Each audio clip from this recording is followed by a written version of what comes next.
nag-drive og motor na banggaan. Una, ang motor na wasak. Mauna po nagpabili niya po kung magpabadlong. Sunod na po, unsa man, ang iyang asawa. Duhana. Sunod na po nagpawagi hapon, nagpagay hapon, hapon siya na. Inay nga unta, katong nahitabo siyang kinabuhi, katong siyang anak una mauntong pagpadong pahinundong to sa Diyos.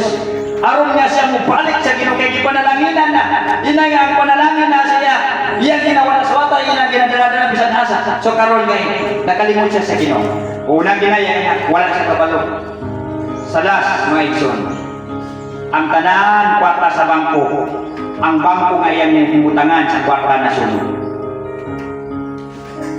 Salig siya, kwartahan ako din, wala ko'y panahon. Pinapukuan, kaya nga naman. Nasulog ang bangko, ang kwarta na ko. Muabot ang panahon, ang dool. Nakarealize na po siya. Ginoo, pasay ko ako.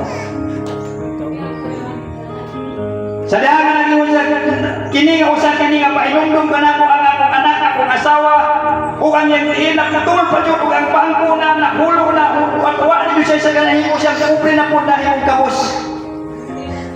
Diha pa siya nakahinumdog. Nawala na nan kanya. Dito na po siya mudol.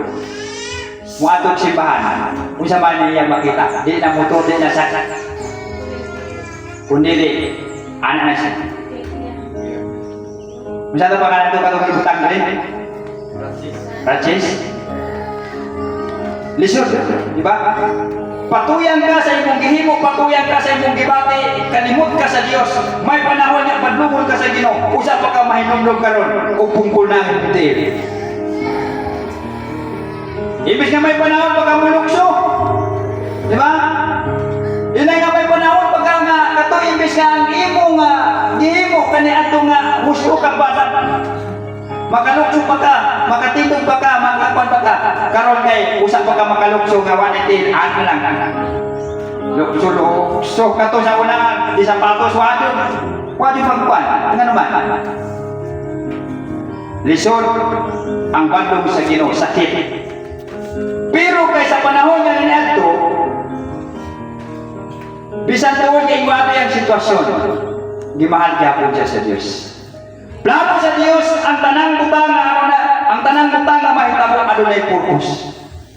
Kay kung padayon to kung wato nga nabangga namatay ang anak, wala na kumpul ang tiyo, wala na sunog ang bangko ang bangko sa kwarta, di ka makinom sa Ginoo.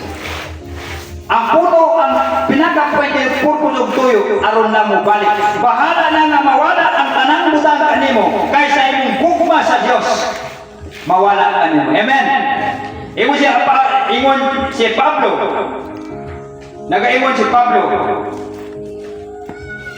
Mawala man ang tandili, butang, kinsa may makapahilayo o makapahibulag kanimo sa kalimutan Kristo. Amen. Walay butang nga makapahimulag, walay butang nga makapahilayo kanimo sa imong gugma sa atong buhi ka Dios. Usa man nga butang na kanyo di na mainungdan, dili nimo na unahon ka ng butang nga aron lang mabugdaw ang imong gugma sa Ginoo.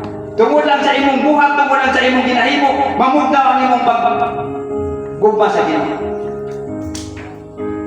First, mga igsoon, padlong is sakit, pero maayon ananan. Ang tanang utang may mahitabo, adunay katuyoan. Purpose sa Ginoo nga kato aron makahinumdum siya sa at least nga pabiling gihapon siya. Amen. Okay. Huwag na kayo mo ng pulong sa Diyos atong tanaw. 13:18 atong makita. Reprop ngayon 13:18. Ang tao nga dili magpabadlong, klaro kayo, ang tao dili magpabadlong unsa man mapobre o maulawan.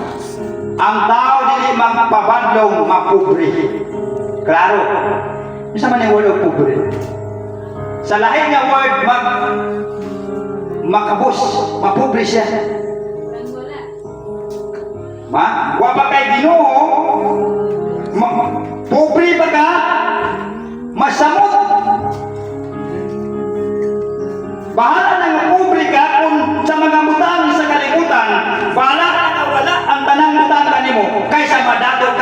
diha sa imong kasing-kasing si Kristo. Kaysa kubli pa ta, wapay Kristo sa atong kinabuhi, mas samot.